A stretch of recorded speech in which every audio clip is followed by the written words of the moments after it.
It's been a decade now since Hawaii legalized marijuana for medical use. But some say it's time for an overhaul of the law.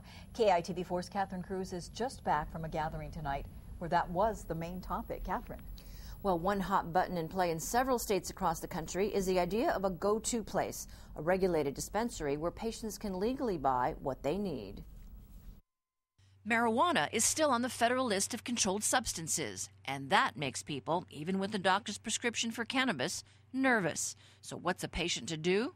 They know that we have a medical marijuana system, and yet there's no place to get it. Roger Goodman is a lawyer from Washington State who's trying to get legal reform on this issue. He spoke this evening at a session sponsored by the Drug Policy Forum of Hawaii and the ACLU. It really is an urgent matter to create a safe distribution system for cannabis for those people who can use it medically. In the audience tonight, the owner of a garden shop who often sees customers who don't know where to go for help and are afraid to ask. They're still scared. No matter what, they're always scared to come out and say, hey, I'm part of this program. I'm a person that does grow medical marijuana, because they think that I might be a cop. State lawmaker and Public Safety Chairman Will Spur says the issue of a dispensary is one he expects will come up again at the next legislative session.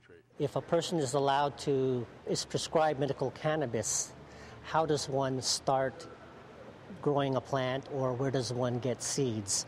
That is not addressed at all in any law. Representative Roger Goodman points to federal and state inconsistencies that drive people to the black market. The voice that we haven't heard yet is the voice of the so-called establishment. We hear the grassroots voice, but I know that the Bar Association and the Medical Association are interested in this. When it comes to medical marijuana, striking that balance of access, safety, and privacy is no easy task.